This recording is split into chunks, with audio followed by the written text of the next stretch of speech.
ሌላ ግብረ አበራም ተታብይ ነው ምንድናችሁ? እሺ ንግታ አይደለም ይኸውልህ ተረጋጋ ንግታ አቶ ስንታየው እሳቸው ናቸው እሺ ይኸውልህ ወይኔ ድረስላቸው እባክህ ቶሎ በል ይመጣ ነው እጅልህ ታባኪ ንግታ እኛ የህግ ሰዎች ነን ጤነኛ በሆነ መሰለኝ ይሁሉ አመት ይዤ ተቀመጥኩ በሽታ ከወንዶች ጎራ ውስጥ ነው የተገኘሽው ከመሃል ነው ተሰርሰረሽ ወጥተሽ ይኸውልሽ በገንዘቤ እየተዝናና እሱን እዚህ አስረሽ ቤቱ ቆልፈሽ እግሩን ቆርጠሽ ጉሮሮን የኗይ ፍቅር ነው ያልሽ እያልኩሽ ነው ሀብት ንብረት ፍለጋ ነው ሁሉ ነገር የከተተሽ በቃ ፍቅሬን ስላጣሁኝ ቢያንስ በንብረቱና በሀብቱ ገባለሁ ብዬ ነው የገባሁት ስገባ ደግሞ እነ ዳዊት የሚባሉ የቅድም ያያቸው ጓደኞቼ ምናምን አሉ ከነሱ ጋር ይሁንን አብረን ስለምናጠፋ ብሩ ምናምን ቤቱንም እንዲያግዙኝ ከነሱ ጋር አብረን ነው እንትን የምንለው አቶ ስንታየውና ወይዘሮ ማህሌት የአቶ ስንታየው ልጆች 3 ልጆች 2 ሴትና 1 ወንድ ልጆች አንድ ቦታ ወስደው እንደቀበሯቸው እዚሁ ቦታ ጫካ መሆኑን አሳይታን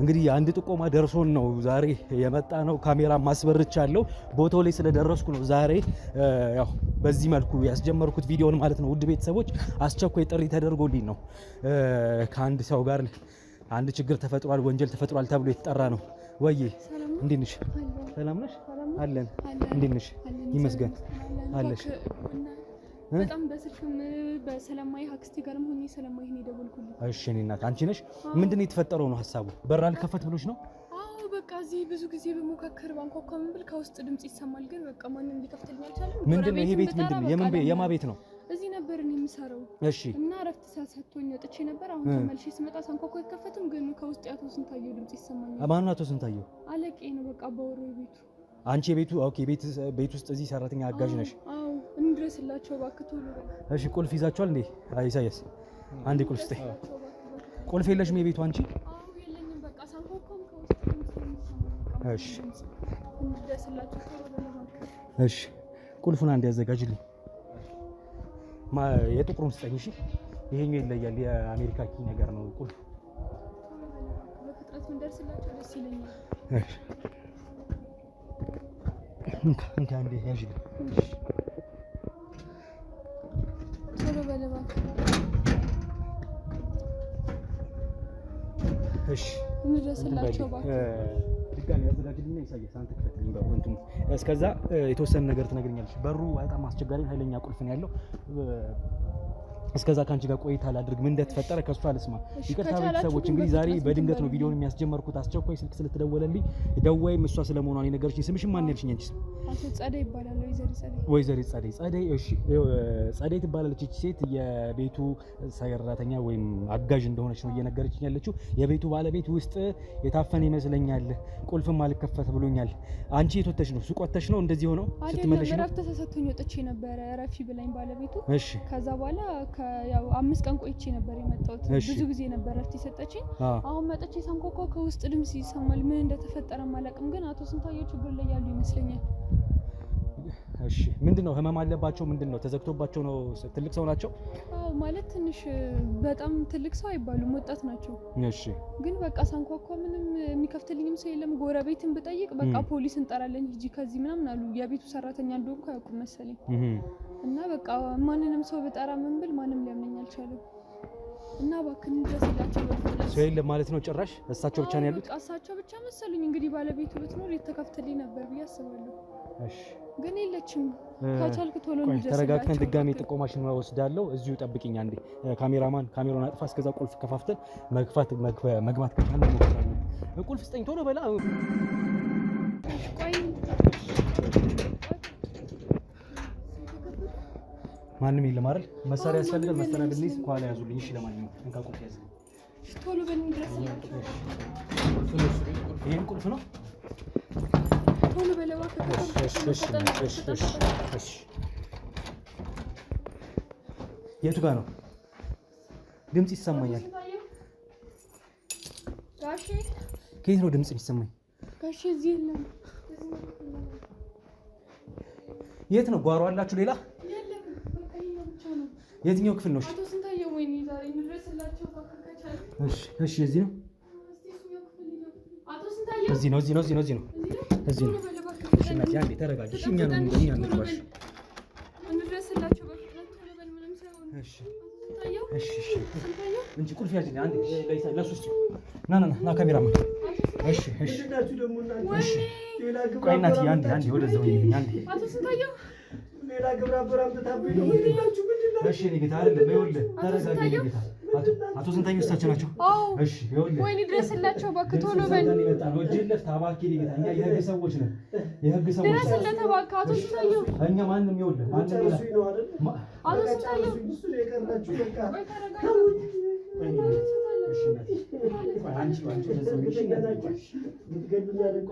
እግራችሁ ምን ሆኖ እንደዚህ ምን ሆኖ ነው?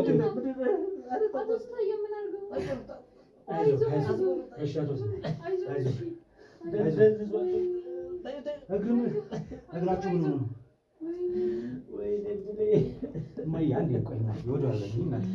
አቶ ስንታየው መነሳት ትችላለህ? እርዷቸው እባካችሁ፣ ቶሎ በሉ። ወደ ሐኪም ቤት የሚሄዱ ከሆነ እንውሰዳቸው እባካችሁ። እባክህ መነሳት ከቻልክ ከፍ በል። ምንድን ነው እንደዚህ ሆኖ እግራቸው? ሲሄድ እኮ ደህና ነበረ። ምን ሆነ ነው? እግራቸው ደህና ነበር? ምንም ነበር። በሰላም እኮ ነው ትቼ የሄድኩት እኔ። ቆይ አንቺን አውራሻለሁ። ያዟትና አንዴ እሷን ለጥያቄ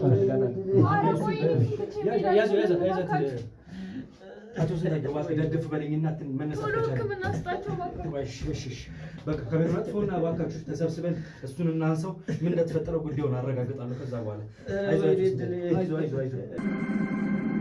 ዛሬ እስክንድርና ተሙ የተሸወዱትን ነገር እነግራችኋለሁ። ደግሞ እኛ ምንድን ነው የተሸወድነው? እሺ እስኪም ተሙም እንግዲህ እናንተ ተሸወዳችሁ ብዬ የማስበው ነገር ተመልካቾቻችሁ እናንተ ለብዙ ጊዜ ሲከታተሉ ቆይተዋል። ነገር ግን የሚገባቸውን የሚፈልጉትን ሱቅ መርካቶ ላይ ማለት ነው በእናንተ ምክንያት አላገኙም። በዚህ መሀል ደግሞ ጊዜ እየተጠበቀ የሱቆቹ ዋጋ በከፍተኛ ደረጃ ዋጋቸው እየጨመረ ይገኛል ማለት ነው። በ3 ወር ውስጥ ብቻ እንኳን ከ1.4 ሚሊዮን ብር በላይ የዋጋ ልዩነት አምጥተዋል ማለት ነው። ለምሳሌ ከ3 ወር በፊት 11 ሚሊዮን ብር የሚሸጥ ሱቅ አሁን ላይ ደግሞ 12 ሚሊዮን 600 ሺህ እየተሸጠ ነው ማለት ነው።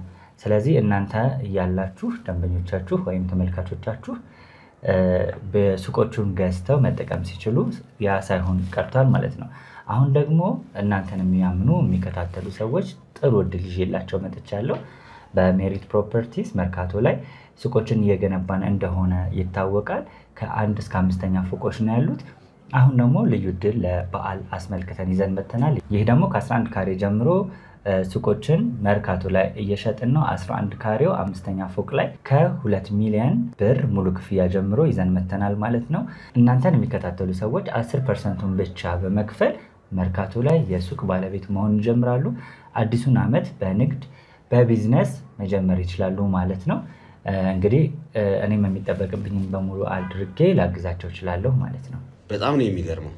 እንግዲህ ውድ ቤተሰቦቼ እንደሰማችሁት ነው ወዳጄ እንግዲህ ያለውን የዋጋ ግሽበት ነግሯቸዋል። በተለይ ደግሞ በአንዴ በ3 ወርና በ4 ወር ውስጥ የ1.4 ሚሊዮን ብር ልዩነቱን በሚገባ አይተናል። እናንተም ፈጠን ብላችሁ ሱቆቹንም ቤቶቹንም ለመግዛት ጥረት አድርጉ። ወንድሜ አንተም ደግሞ ተባበራቸው። በተለይ ውክልና የሌላቸው ሰዎች፣ መረጃ መውሰድ የሚፈልጉ ሰዎችን ዲቴል እየጠየቃቸው እናንተም ደግሞ የምትፈልጉትን መረጃ ጠይቁት። እኛ በሱ በኩል ምንም አይነት ነገር ከመጣኛም ስለምንሳተፍበት ችግር የለውም ወዳጆቼ። አንተም ተባበራቸው። ፈጠን ብላችሁ ሱቁን ለመግዛት ጥረት አድርጉ ለማለት እወዳለሁ። ይመቻችሁ። ከጥቂት ደቂቃዎች በኋላ ድጋሚ ከአንቺ ጋር ለመመለስ ነው የወሰንኩት ወይም የፈለግኩት ማለት ነው። እንግዲህ አንቺ ነሽ በጠቋሚነት ቶሎ ድረሱልኝ ስትይ የጠራሽን፣ እኛም እየተሯሯጥን የመጣ ነው። ጉዳዩን አሁን ነው ልናይ የቻለው። ማን እንደዚህ አደረገ የሚለውን ተረጋግተን መስማት ነው የፈለግነው። ምክንያቱም አሁን ከዋናው ባለቤት አቶ ስንታየው ጋር እንዳናወራ እንዳንግባባ በጉዳዩ ላይ አቶ ስንታየው እግሩ ተቆርጧል። ከዛ ውጭ ማውራት አቅቶት በጣም ሀክታ እየተፋ ነበር የነበረው፣ ጎሮሮ የተቃጠለ እያለና መረጋጋት ስላለበት ጤናውም ጥሩ ስላልሆነ አሁን ባለበት ሁኔታ እሱን ወደ ሆስፒታል እንዲወስዱት አድርጌያለሁ። ምናልባት ነገ ወይ ከነገ ወዲያ ተመልሰን መተን እሱን ልናወራው ልናገኘው እንሞክራለን። ካስቻለም ደግሞ ከተቻለ ዛሬውንም ቃሉ እንዲሰጠን የተቻለን ለማድረግ እንሞክራለን ማለት ነው በትኩሱ። አሁን ግን እሱ እስኪረጋጋ ድረስ የእሱ ሁኔታ እስኪታወቅ ድረስ ከጽጌ ጋር ከጸደይ ነው ያልሽኝ አይደለም? ከጸደይ ጋር የተወሰነ ቆይታ ማድረግ ፈለግኩኝ ማለት ነው። ጸደይ እስኪ ስለ አንቺ ንገሪኝ። የአንቺ ድርሻ ምንድን ነበር? በስርዓት ቅድም አልሰማሁሽም እና በስርዓት ያለውን ነገር እንድትነግሪኝ ፈለግኩ። ዛሬም ይህን አጋጣሚ እንዴት ልታቂው እንደቻልሽ ጭምር። በቃ እኔ የዚህ ቤት ውስጥ ድርሼ የቤት ሰራተኛ ነበርኩ። እሺ በቃ ስራ ፍለጋ ከክፍለ ሀገር ነበር የመጣሁት። ከዛ እንደ አጋጣሚ ስመጣ እዚህ ቤት ነበር የመጀመሪያ የመጣሁት። ከዛ በቃ እዚህ ቤት ነበረ ጊዜን ያሳለፍኩት። ብዙ ጊዜ አሳልፌያለሁ እዚህ እንደነገርኩና የደብረ ብርሃን ልጅ ነኝ ብለሽኛል ቅድም። አዎ እሺ። እና በቃ እንደመጣሁ እዚህ ቤትም ስለገባሁኝ በቃ ብዙ ጊዜ አሳልፌያለሁ። ግን እንጃ እንደ ዛሬው አይነት ነገር። አቶ ስንታየው መቼ ነው ከዚህ ቤት ሄድሽው? ከ5 ቀን በፊት ነበረ ከዚህ ቤት የሄድኩት። ከ5 ቀን በፊት? ለምንድን ነው ከ5 ቀን በፊት? ምን ልታደርጊ ነው የሄድሽው? ባለቤቷ ማህሌት በቃ እረፍቱ ሰጂ ለ20 ቀን ብላ ላከች። ባለቤቱ የአቶ ስንታየው ባለቤት ወይዘሮ ማህሌት ትባላለች። እረፍቱ ሰጂ አለችሽ? በቃ ከዛ እረፍቱ ሰጂ ብላኝ ወደ ቤተሰቦች ሄድኩኝ። እዛ ቤተሰቦች ጋር እረፍትሽን ጨርሰሽ መጣሽ? አልጨረስኩም። በቃ እዛ ሁሉ ነገር ብዙ ትንሽ ነገርም አልተመቸኝም ነበረ። ከዛ እንደገና ትምህርትም ለመማር ምናምን ሀሳብ ስለነበረኝ ያው 5 ቀን ይበቃኛል ብዬ ተመልሼ ወደዚህ መጣሁ ማለት ነው። ስንት ቀን ነበር እረፍት የተሰጠሽ? 20 ቀን። በ5 ቀንሽ ተመለሽ? ዛሬ ማለት ነው? እሺ። ግን ስመጣ ያየሁት ነገር በቃ አቶ ስንታየው እንደዚህ ይሆናሉ ብዬ አስቤም አላውቅም። ምንድን ነው ቀጥታ ሳትደውይ ነው የመጣሽ ወደ እነሱ? በቃ ማንም እንትንም ስለማይል ቤት ይኖራሉ ብዬ ዝም ብዬ ነበረ ሳልናገር የመጣሁት። ያው ጠዋት ላይ ግን ልነግራት አስቤ ደውዬ ነበረ፣ ስልክ አታነሳም። ጋሼም ጋር ደውዬ ነበረ፣ ስልክ አያነሱም። ከዛ በቃ ያው ቤት ይሆናሉ ብዬ ዝም ብዬ ነበር የመጣሁት። ግን ስትመጪ ምን ገጠመሽ ማለት ነው? በር አልከፈታልሽ? የሚከፍት የለም? ኧረ በጣም እንጃ። እኔ ጋሼን በጣም ነበር የምወዳቸው።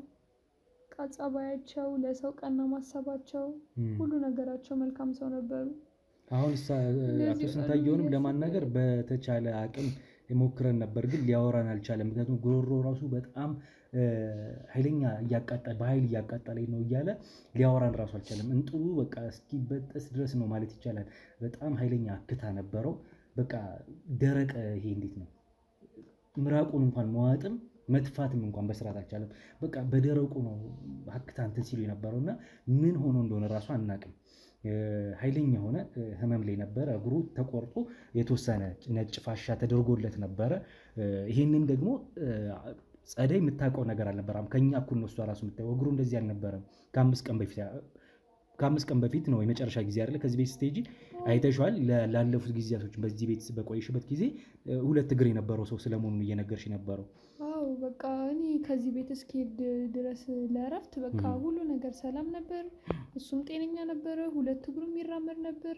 ምንድን ነው ለምን እንዴት እንደዚህ ሊሆን ይችላል? አሁን ስለ ሚስቱም የተወሰነ ነገር እቺ የተረገመች ሚል ሲል ሰምቻለሁ። ምናልባት ሚስቱን ነው ሊሆን የሚችለው እና ሚስቱ እዚህ ቤት አለች፣ እሷም ትኖራለች ወይም ትኖራለች። እሷማ ግን በቃ ጸባይዋ በጣም ክፉ ናት። የአንቺ የምታውቂውም ባህሪዋ ነው? እኔ እዚህ ቤት በቃ እስከመጣሁበት ጊዜ ድረስ ጸባይዋ በቃ ጸባይ የላትም፣ ክፉ ናት። ለምንድን ነው ባልና ሚስት የሚያጋጫቸው ነገር? ምንድን ነው የምታውቂው ነገር አለ? በቃ በሆነው ባልሆነው መጨቃጨቅ ነው። እሱ ልጁን ውለድ ይላታል፣ እሷ ደግሞ አይሆንም ብላ እምቢ ትለዋለች። በቃ ዱርዬ ናት። ትጠጣለች፣ አምሽታ ትመጣለች። አንዳንዴ ሲላት ደግሞ ሌላ ቦታ አድራ ትመጣለች። በቃ ጸባይዋ በጣም ለከት የለውም፣ በጣም ክፉ ናት። እሱ ደግሞ በቃ ብታዩት በዚህ ላይ በጣም የዋህ ነው። ጋሽዬ ማለት በቃ የዋህ የሚለው ቃል ራሱ አይገልጻቸውም። እንደዚህ ይሆናሉ ብዬ ደግሞ አስቤ አላውቅም። ምን ያህል ጊዜ ሆነሽ አንቺ እዚህ ቤት መስራት ከጀመርሽ? በቃ አሁን 1 ዓመት ሊሆነኝ ነው። ረጅም ጊዜ ነው። ልጆች አልወለዱም እስካሁን? እሱን ከእሷ ጋር አልወለዱም። ግን ያው ጋሽዬ ሲያወራ እንደምሰማው ከሆነ ከእሷ በፊት ልጆች ነበሩት መሰለኝ። ልጆች ወልደው ነበር? ሌላ ሚስት አግብቶ ነበር ማለት ነው። ግን አሁን በህይወት ያለው አይመስለኝም። ያው ብዙ ምንም እንደዚህ ጠይቄውም አላውቅም። ሲያወራ ብቻ ነው የምሰማው። ሚስት ልጆቹ ምን ባደጋ ምን እንዲያትሆኑ ምንድን ነው በቃ ብቻ በህይወት እንደሌሉ ነው ሲያወራ እንደምሰማው። እንደዚህም ደፍሬም አልጠይቅም። ያው እሷም ስለምትኖር እንደዚህ እንትን አለኝ። ያው ጋሽዬ ጥሩ ሰው ነበሩ በጣም። እስኪ ለማንኛውም አሁን ፍቃድሽን ሳትጨርሺ ወይም ደግሞ ረፍት ጊዜሽን ሳትጨርሺ በአጋጣሚ ስትመጪ ነው ይሄ ነገር ሆኖ የተመለከትሽው ታዝበሽ ወደኛ ራሱ እንዴት ነው ልትደውይ የቻልሽው? እንዴት ይሄ ነገር ተፈጠረ? አንቺ ነሽ በቀጥታ የደወልሽልን? አዎ በቃ እኔማ ያው እዛ አክስቴ ጋርም እያለሁ በቻናላችሁን እከታተል ነበረ ሚዲያችሁን። እሺ እንደገና በስልክ ማይ ነበረ። ከዛ በቃ የጋሽዬ ነገር በጣም ሲያሳስበኝ ወደ እናንተ ነው ቀጥታ እንትን ያልኩት ማለት ነው። ጥሩ ሰው መሆናችሁን ችግራችን እንደምትፈቱልን ስለማቅ ብዬ ወደ እናንተ ቀጥታ ደወልኩ ማለት ነው። የሚገርም ነው። ለማንኛውም እስኪ ዛሬ የተፈጠረውን ነገር ለእኛም የሆነ የህልም ነው የመሰለኝ አካሄዴ። እኔ ራሱ በደመ ነፍስ ነው እየሮጥን የመጣ ነው። ካሜራውን እንኳን በድንገት ነው ያበራ ነው መንደር ውስጥ ስንደርስ እና እየደረስን ቅያስ ውስጥ መሆኑ ሲገባቸው ነው ካሜራውን የሚያበሩት ካሜራማኖች። እኛም እንግዲህ ቀጥታ ማይኬን ይዤ እየሮጥኩ የመጣሁት ማለት ነው። ተደጋጋሚ በደቂቃ እንኳን ስንት ትደውይ እንደነበረ አረባካችሁ እያልሽ ሰዎች አላስገባ ብሎኝ ነበረ ቤቱን እያልሽ ነበረ በርጋ ቆመሽ። ለምንድን ነው አላስገባም ያሉሽ ሰዎች?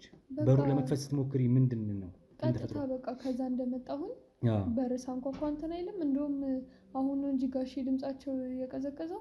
በፊት ድምፁ በጣም ይሰማ ነበር።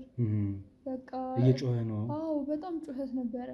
ከዛ ድምፁን ስሰማ በቃ ጮኩኝ። ምን አልኩኝ? የሆኑ ትንሽ ሰዎች መጡ። አግዙኝ እባካችሁ፣ ለፖሊስ እንደውሉ፣ የሆነ የተፈጠረ ችግር አለ እናግዛቸው ስል በቃ አንቺ ሌባ ነሽ፣ እንደውም አንቺ ነው ለፖሊስ ደውለን የምናስይዘው ምናምን እያሉ የማይሆን ቃል ተናገሩ። በቃ ማንም ድምጻችሁን አንቺ ስትሰሚ ሌሎቹ ሊሰሙ አልቻሉም ነው? ምንድን ነው የተፈጠረው?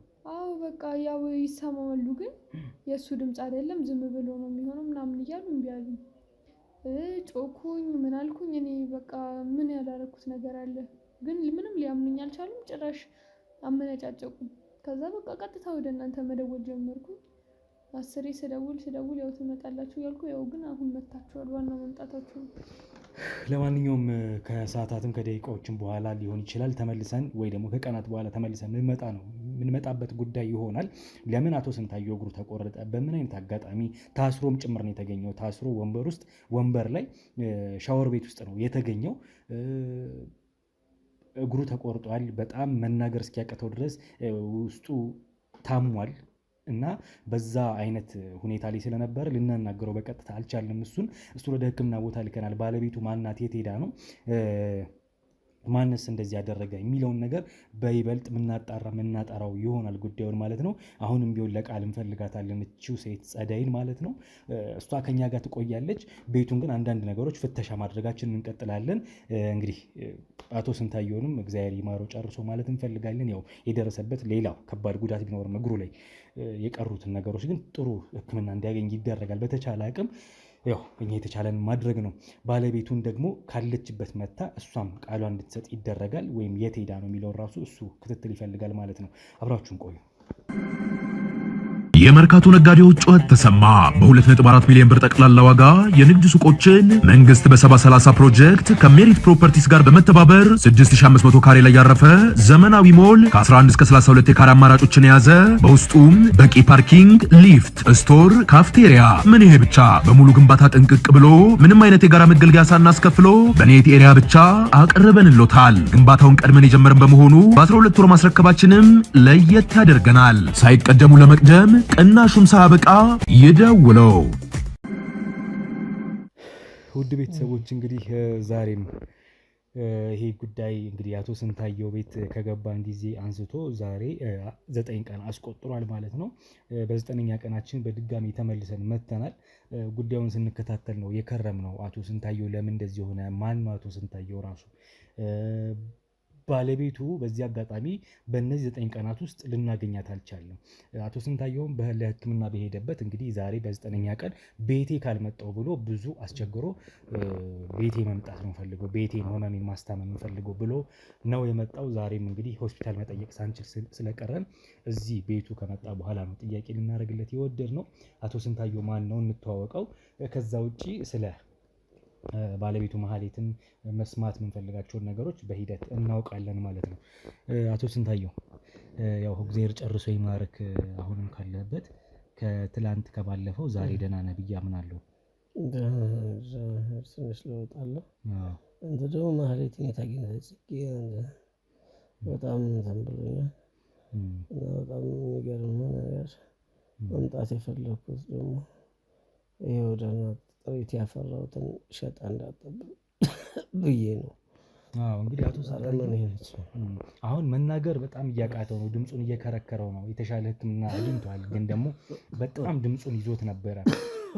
ይሄ ራሱ እንዴት ሊፈጠር እንደቻለ እስኪ ንገረን። ለእኔ ያጫውተኛል የተወሰነ፣ ግን እንደ አዲስ ከተመልካቾችም ጋር ልስማው። ያው ነገር ያለው ሁሉም ነገር ስቃይን ያሳየችኝ በራሴ በሰራሁት ቤት ውስጥ ሻወር ቤት ውስጥ ውሃ እየደፋች ውሃ ላይ የለቀቀች። ከዛ ውጭ ደግሞ ቪም ይባሳቋል። ቪም ይሄ የሽንት ቤት ማጽጃ ይመስለኛል። ወተት ነው ብላ ትግተኛለች ሆን ብላ እና ያደረሰችብኝ ስቃይ መከራ የለም።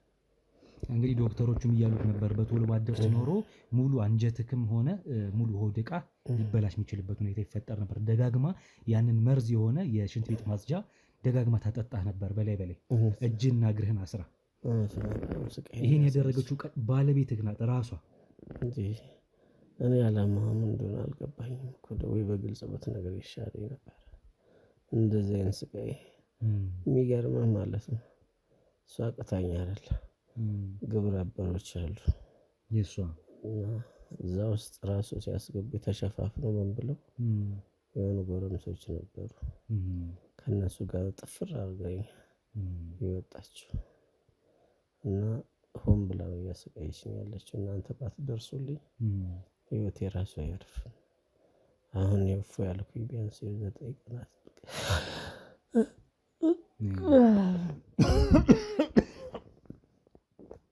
በደንብ ዶክተሮች አሁን ምን አሉት? ያለ የውስጣዊ ያለውን ህክምና በምን አይነት መልኩ ነው ያለው? እስኪ አንተ ልስማ።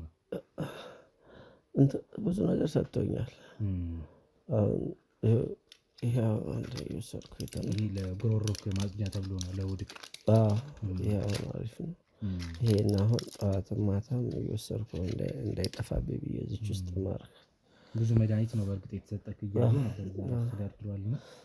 አይ እንዳረሳ ነው ውስጥ ማረግ ይሄኛውን ለጉሮሮዬ ወሳኝ ነገር እንደዚህ አልነበረም። ድምጼም ራሱ እና ሁሉ ነገር አሁን ወደ ራሱ ማለት ነው የተወሰነ ነገር ለውጥ ቢኖረውም ምግብ እንዳልባል በላም እንደምፈልገው በጣም ነው የሚያቃጥለኝ። ውስጥ ያቃጥላል በጣም ነው የሚያቃጥለኝ እና ስቄን ነው ያሳየው። ይሄ እንደው በምን አይነት መልኩ ነው እግርህ እንደዚህ ሊሆን ራሱ የቻለው? ማለት ምን አይነት ጥቃት ብታደርስብህ ነው እግርህን አንድ እግር እንደዚህ ልትቆርጥ የቻለችው? እዚህ በምናገኘውን ገንዘብ በሙሉ ያልተባለ ጎረምሳ እየሰበሰበች ስትጋብዝ ስትጠጣ እንደፈለገች ውጭ እያደረች ነው የምትመጣው። ከእንደገና ይሁላ ስቃይ ያደረሱብኝ ደግሞ የሰው ግብረ አበሮች ናቸው። ውሎ እኮ ከጎረምሳ ጋር እንዴት ግን እስኪ እንደው ይህን ጥያቄ ላድርግና አቶ ስንታየው ባለቤቴ ብለህ እንዴት እችን ሴት ማለት ከጊዜ በኋላ የመጣ ባህሪ ነው እያወካት ነው ያገባት? የት ነው ራሱ ትውውቃችሁ ከወይዘሮ ማህሌት ጋር? በ80 እንዳላችሁ አውቃለሁ። በትዳር እየኖራችሁ እንደነበር አውቃለሁና ልጅ ግን አልወለዳችሁም ረዘም ላለ ጊዜ ጭምር። አያድርስብህ እኮ ነው። የት ተዋወቃት እስኪ ንገረኝ። ከመግባታቸው በፊት ሌላ ከገቡ በኋላ ሌላ እኮ ነው ሴቶች ባህሪያቸው። አንዴ እስኪገቡ ነው ተዋወቅነው። ማውቃት ትምህርት ቤት ድሮ ነው ማውቃት። ድሮ ታውቃት ነበር? ድሮ ነው ማውቃት። በእንደዚህ አይነት አመል አይደለም ታዲያ ማውቃት። እኔ ድሮ ማንነት አላት ብዬ ነው። አሁን ጠጪ ቃሚ አጫሽ ነች። እሱን ሁላ ጉድ ያወቅኩት በድብቅ ከ6 ወር ከ7 ወር በኋላ ነው። 6 ወር 7 ወር ከየትኛው ጊዜ በኋላ ማለት? ከተጋባን እንዲህ አይነት ኬዝ መኖሩን ያወቅኩባት ያን ያህል ጊዜ በሽሽግ ነበር። እንደዛ መሆን እንድትለወጥ የምችለው ጥረት አድርጌያለሁ። ወዳ ተዋዳችሁ ነው ወደ ጋብቻ የገባችሁት? ወደ ቤት የገባችሁት ሴት መጀመሪያ የዛን ሰዓት 2 አይነት አመል ነው ያለው። እሱ የሚገባህ መቼ መሰለህ የምትረዳው ሲደርስብህ ነው። 2 አይነት አድርጋ ነው ያላቸው። አንተን በሚወስድ ሰዓት ላይ አንተን ነው የሚመስሉት። አንተን ሲያጡ ደግሞ ከሌላው ጋር ከዱርዬው ጋር ዱርዬ ከተባላቸው ጋር ባህል ከሌላው ጋር ሌላ ነው የሚመስሉት። ዱርዬነቷ እየፈጠጠ መጣ። ቤት ውስጥ ነው ወይስ በድብቅ ስታረጋ አይተሃት ነው ዱርዬ መሆኗን ያወቅኸው? በኋላ ላይ ነው ያወቅኩት እኮ። መጀመሪያ ላይ ምንም እንዳልተፈጠረ ነበር የማውቀው። በኋላ ላይ ግን እውነቱ ማንነት ወጣ። ቀደም ሲል እንደው የቤት አጋዣችሁም ጸደይ እሷ ናት በመረጃውን ከማድረስ ጀምሮ አብራ ነው የነበረችው እና ትልቅ ኃላፊነት ተወጣ ነው ወደኛም የደወለችው። አጋጣሚ ሆኖ የኛ ተከታታይ ስለነበረች ሚዲያ ላይ ነው የምሰራው እንደነገርኩ ደውላ እባካችሁ ድረሱ አሰሪዎች የቤት ችግር ተፈጥሯል ብላ ደጋግማ ደውላ ነው መተን ያንን ጉድ ያየነው ከ9 ቀን በፊት እና አንተ ጋር መተን ሻወር ቤት ያገኘነ በዚህ አይነት ሁኔታ ጸደይ የተወሰነ ቆይታ አድርገናል። ከሷም ጋር መረጃ የምታውቀውን ለመውሰድ ሞክሬ ነበርና የልጆች አባት እንደነበርክ ሰምቻለሁና ልጆችንም እያሰብክ ብዙ እንትኖች የመንፈስ ጭንቀቶች ነበሩ። ይህን ነገር ነግራኝ ነበረ። ያድርስ ነው ምን ልጆች ይባላል። ልጆቼን ማቋጣቸው በምን ከስር ከስር ነው። ሌላ ባለቤት ነበረ ቀድሜ ያገባህ? የልጆቼ እናት ነበረች እኮ። ሀብት ጥሪት የሚያፈራ ነው ከመነሻው ከሷ ጋር ነው። እሷ ከዛ ከሞተች በኋላ ነው እሱን እንትን ያገባሁት። ከዛ ይቺ ደግሞ የወንጀል እናትም ሆነች። ባህሪዋም ሁሉም ነገር ለልጆችም አልመቻለ። እንግዲህ አስበው የልጆቼን ህይወት አጥፍታ ነው ከእንደገና ደግሞ እኔን ልትገለኝ የተዘጋጀች። ፈጣሪ ያተረፈኝ እንጂ እኮ ሞቻለሁ ማለት ይችላል። ልጆችህ በምን ምክንያት ነው ያጣሃቸው? ባለቤትና ልጆችን ምን አደጋ ነው ምንድን ነው? ምን አደጋ ይፈጠራል? እሷ ለእኔ ለማጥፋት ጥረት እያደረገች ለእነሱ ትመለሳለች ብለህ ታስባለህ? በድብቅ ጨርሳቸው ነው እንጂ የሚሆነውን ያልደረስኩበት ነገር ቢኖር እንጂ አሁን ነው ሁሉ ነገር የተገለጠልኝ። ለእኔ ያልተመለሰች ለእነሱ አትመለስ ምትልክ ነገሮች ነበሩ። አሁን ከሰሞኑ ስታሰቃይ የነበረበት ቆይታ ላይ የምትዝትብክ ነገሮች ነበሩ። ቀደም ሲልም የተወሰነ ነገር እያልከኝ ነበርና ልጆችን እንደጠፉት እንደሞቱት አንተ እገልሃለሁ አይነት ዛቻዎች እየዛተችብህ ነበር። እግርንም ስትቆርጥ መርዙን ስታጠጣኝ ነበረው። ስለዚህ ልጆችን በማጥፋት ላይ እጇ አለ የሚል ግምት አለ ወይስ ቃል በቃል ነግረሃለች እንዲያረጋቸዋለሁ የሚል ነገር? ሰላም የለንም እኮ አጠቃላይ የሚገርም ማለት ነው። ከረገጠች ጀምሮ ሰላም የለንም። ሁለተኛ ደረጃ አሁን እኔ ጋር እንደዚህ ጎረምሶችን የተለያዩ ሰዎችን ሰብስባ እንዳደረገችው ልጆቹን በውጭ ነው ያጠቃቻቸው በእርግጠኝነት ማለት። ግን ልጆችን ሞት በምን አይነት ሁኔታ ሆነ ያወቅኸው? እንዴትስ ሞቱ? ምንድን ማለት እንዴት ነው ቀብረሃቸዋል ወይ? ምን አጉል ሱስ ውስጥ እንዲገቡ የማይሆን ህይወት ውስጥ እንዲገቡ ከማይሆን ሰዎች ጋር እንዲገጣጠሙ አድርጋ የማይሆን ወደ ጎዳና እንዲወጡ ጭምር ነበር ያደረገችው። እኔ በመክራቸውም ብነግራቸውም አልሰማሉ። መጨረሻ ላይ ጨረሰቻቸው። አሁን አንተ እንደ የዋህ ሆነ ነው እንጂ እንደው ከኔ አልፎ ይሄው እግሬን እያየሁ አይደል እንዴ? እኔን ግማሽ አካል ካደረገችኝ ስለነሱ እንደማትፈልጋቸው እኮ ቀላል ነው። እሷ ሙሉ ንብረቱን ወርሳ የፈለገችውን ጎረምሳ እያስገባች ሱሷን ማስፋፊያ ነበር ማድረግ የፈለገችው። ይሄ ልጆች ከደረሱ ሆኖ ነው። ስንት አመት ይሆናቸዋል? ስንት ልጅስ ነበረ? 3 ልጆች ነበሩ። ሱስ ውስጥ የገቡት ያልከኝ በየትኛው እድሜያቸው ነው? ትልቅ ልጆች አፍርታል ማለት ነው? ወልደሃል?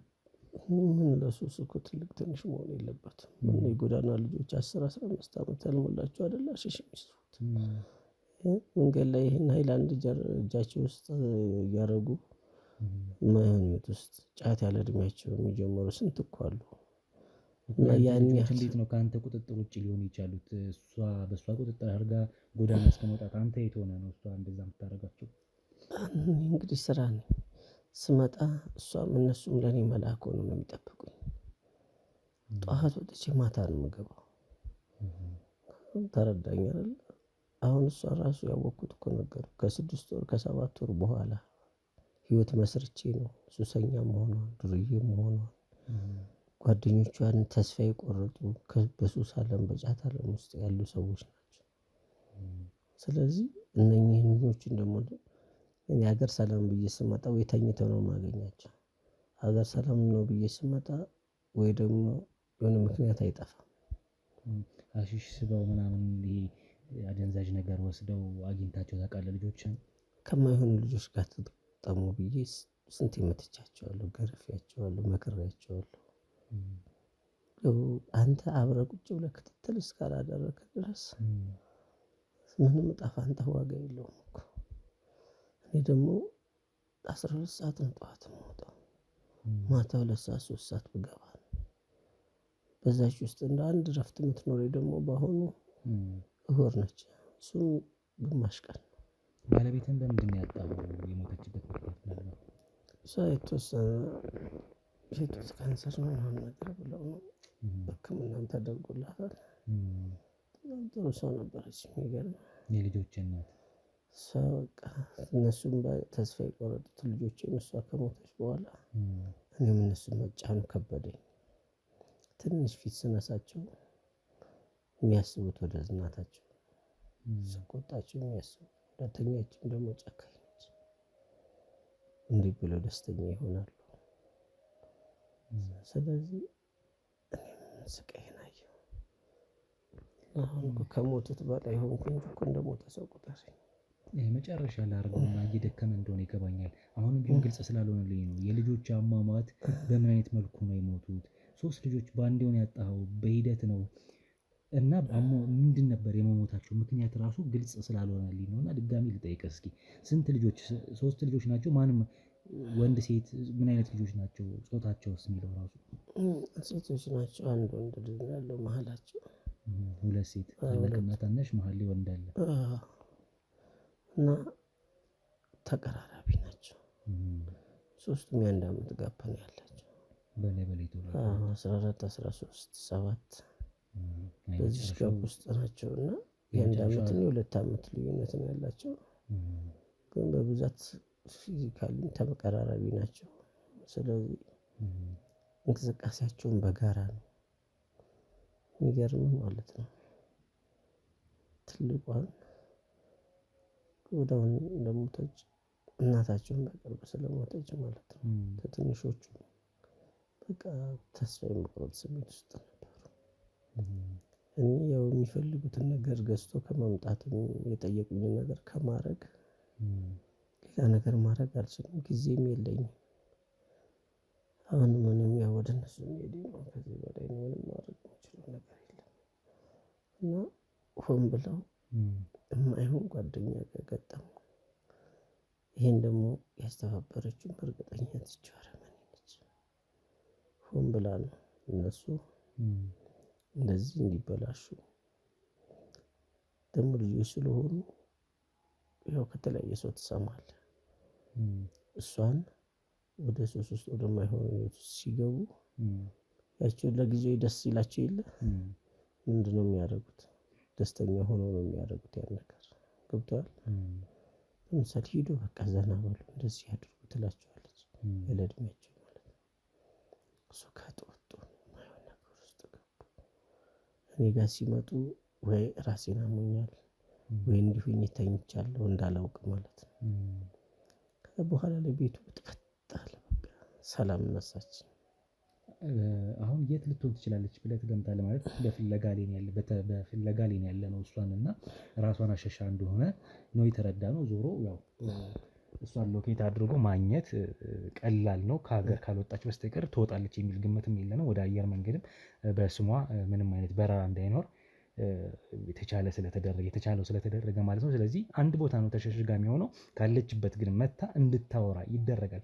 አሁን እሱን ማድከም ነው የሆነብኝ። አቶ ስንታየውን አንዳንድ ግልጽ ያልሆኑልኝ ጉዳዮች አሉ። በዛ ጉዳዮች ላይ እንግዲህ አሁንም ነገሮች ማጠራበት ይሆናል። አቶ ስንታየውን እንግዲህ እግዚአብሔር ጨርሶ የማረው።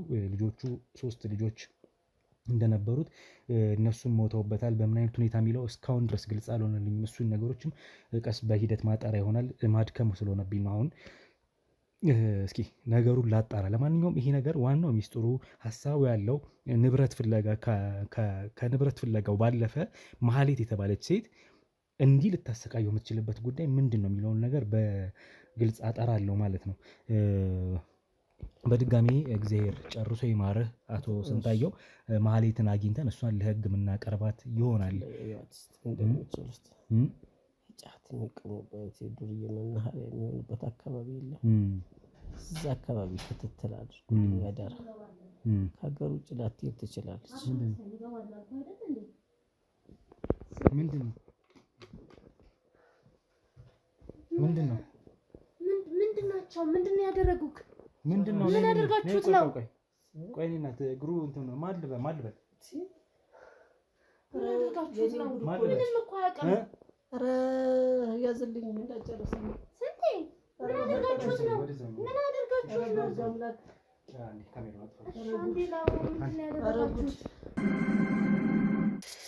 ወይዘሮ ማለት እኔ ነኝ ስለ ቤቴ ትሰሚኛለሽ? እኔ ነኝ ስለ ቤቴ ማውቀው ስለ ትዳሬ ማውቀው እኔ ነኝ አይደል? ማንም ሰው ዛሬ አውቂ ሆኖ ትዳርሽ እንዲህ ነው ባልሽ እንዲህ ነው እንዲለኝ አልፈልግም። በፍለጋ ነው የተገኘሽው እኮ ከተሸሸግሽበት ከጠፋሽበት ሕክምና እየፈለግኩኝ ነው። ኧረ እባክሽ እግሩን ቆርጠሽ ማን የቆረጠው? ምን ቆርጠሽ ምርምር ልታኬጅበት ነው? ቆርጦ መተካ እንዴ አካሌ እኮ ነው ባሌ እኮ ነው። ለምንድን ነው የምቆርጠው? ሴትዮ ለምንድን ነው የምቆርጠው? ተፈልገሽ ስትገኝ እንዴት ሆነሽ ባልደረቦች እንዳገኙሽ ልታመልጫቸው እኔ ምን አስበው? 9 ቀን እንዴት ነው ሰው ቤቱን ጥሎ የሚሄደው? ባለቤቱን አስሮ ለሕክምና ነው ያልኩት። ይገባሃል? ለሕክምና ያልኩት እግሩ ልክ አይደለም። ይሄ ነገር መስተካከል አለበት። ክልል መሄድ አለበት። እዚህ አዲስ አበባ አይሰራም ማለት ምን ማለት የት ክልል የሚሰራው? ባህላዊ ነው ክልል የሚሰራው?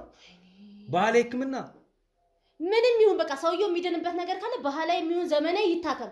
በቃ እኔ የምፈልገው የእሱን መዳን አይደል እንዴ? ይኸውልሽ ይሄንን እኮ ደርሶ ትዳርሽና ድናል ሌላ እንዳይናገር አንደበቱ እንዲዘጋ ምንና ምን እያጠጣሽው አሲድ መርዝ እያጠጣሽው እንዳይናገሩ ነው። አንደበት የሰጠው እዛው ፈጣሪው ነው መናገር ይችላል። የዘጋሽው ደግሞ አንቺ ነሽ። ስንት ነገር ሲሰራ የኖረ ሰው ነው አይደል እንዴ? ምንድነው የሚሰራው? ምንድነው ማለት ዛሬ አዲስ ሰው እያስተዋወቀኝ ነው መሰለኝ። እኔ ነኝ ወይዘሮ ማለት እየሰማሽኝ ነው?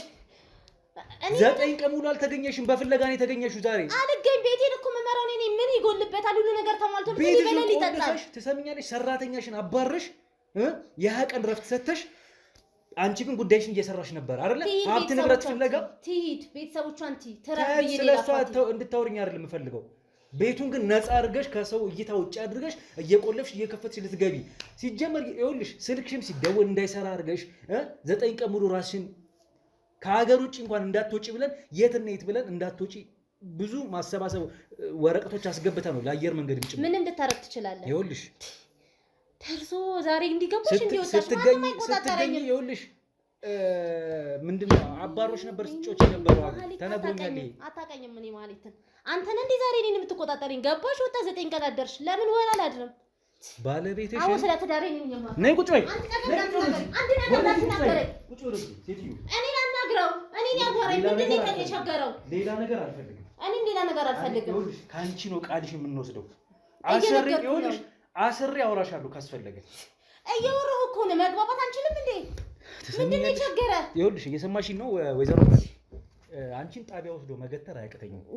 ቀድመሽ ቃልሽን አሁንም ባለቤትሽ ሜንታ ቤት ነው ያለው። ባለቤትሽ ፊት እኮ ገትሬ አውራሻለሁ። ትመሰክሪያለሽ። እውነቱ ያውራ። ምንድነው አንደበትን የዘጋህ አንተ? ከኔ ጋር ስከፍታ እንደ የምትውለው ለምን ከእናንተ ጋር ሳይወራም? እየሰማሽን ነው? እስቲ ድጋማው ይሄ እንዴት እንደሚለፋደድ ዝም በይ። ከኔ ጋር 9 ቀን ሙሉ ከኔ ጋር ይኸውልሽ ከኔ ጋር አውርቷል እሱ 9 ቀን የኔን ብቻ ስማው የሚናገረው ትሰሚኛለሽ? ከፍታፍ አሳያለሁ። ስለማያውቀኝ ነው። ወይኔ ማለት እግሩን ቆርጠሽ ሄድሽው አንቺ አይደልሽ? የማንን እግር ወይ ጉድ! ቆረጠችኝ አለክ አንተ ወንድ አይደለህም? በቁም ቆርጣለህ። እግርን የሚያነገ በቁም ቆርጣለህ እንዴ? ይኸውልሽ ማንነትሽን እኮ ቤት ውስጥ የነበረሽን ባህሪ ከወንዶች ጋር ያለሽን ህይወት ስለ ሁሉም ነገር እኮ መረጃ ደርሶናል። ምን ነው የዛሬ 3 እና 4 ዓመት በፊት መታችሁ ብትወስዱት ኑሮ ታዲያ ትዳሩ እንደዚህ ካላከበረ ትዳሬ እንዲህ ነው ቆረጠችኝ ፈለጠችኝ ብሎ የሚያወራው የ80 ባልሽን ትተሽ የምታሳልፊበት ቦታ ሌላ። አሁንስ የተገኘሽበት ቦታ ምን ደህና ቦታ ነው ልትይ ነው? ቤተክርስቲያን ነው ወይስ እንትን ነው የተገኘሽው? ሕክምና ቦታ ነው የተገኘሽው? ይኸውልህ እኔ እዚህ ቤት አብሬ ከሱ ጋር እያስታመምኩ ምን እያልኩ ነው አይደለ? ምክንያቱም እኔ እሱ በቃ አካሌ ነው። የሆነ ነገር ሲሆን ከጎኑ መሆን አለብኝ አይደለ? የት አለ ይሆንሽው ታዲያ?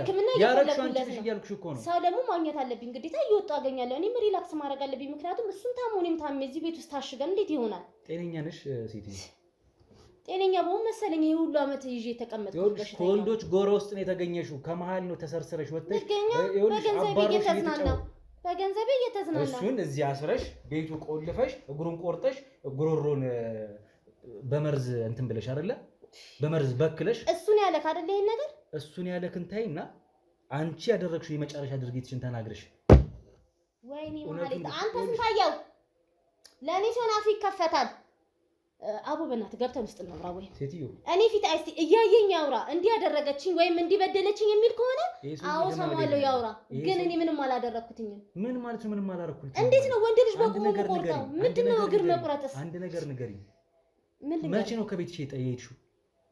ወሰኝን ሰዓት ወጣለ ወሰኝን ሰዓት ገባለ የገዛ ቤት ይመስላል። 9 ቀን ሙሉ እኮ እዚህ ቤት አልነበርሽም አይደል? አልነበርኩም። ከ9 ቀን በፊት ራሱ የመጨረሻ ቀን እዚህ ቤት የነበርሽበት ቀን መቼ ነው? እኔ ራሴን ሰራተኛሽን የሸኘሽ ቀን ወጣው እንዲሆንኩ ምናምን አይደለም። ሰራተኛሽን የሸኘሽ ቀን ምናልባትም ከ14 ቀን በፊት ሂጂ እናትሽን ጠይቂ ብለሽ ያልሻት ቀን የመጨረሻ ቀን ቀሳት እዚህ ቁስለኛ ጋር እዚህ አብሮ እየታሹ ከማል ትዝናና ብዬ ቤተሰቦቿንም ቲቪዬ ገንዘቤን ሰጥቼ እንኳን ብዬ ነው የሸኘኋት። ጸደይ ይኸውልሽ ጸደይ ከ14 ቀን ወይም ከ15 ቀን በፊት እዚህ ቤት ሰርታለች። ሰራለች። ከዛም ቀን አለፍ ላሉ ጊዜያቶች እዚህ ቤት ሰርታለች። ይሄ ሰውዬ ሙሉ ጤነኛ ሙሉ አካል የነበረው ሰው ነው። መናገር የሚችል አንደበቱ ያልተዘጋ በሁለት እግሩ መራመድ የሚችል ሰው ከ5 ቀን በኋላ እዚህ ቤት ስትመለስ እሷ ግን እንዲሆነው ነው ያገኘችው። እቺ ገረድ መሽመታ ነው ሴትዮ። ይሄ የመንደር ወሬ ይሄ ገረድ የምናምን ወሬ ዘመተ ከኔ ጋር ባትነጋገር ደስ ይለኛል። እኔ መሀሌ ትዳሬን ማከበር ዘመድ ወዳጅ ያለው ሰው ነው። የሥራ አጋሮች ያሉት ሰው ነው።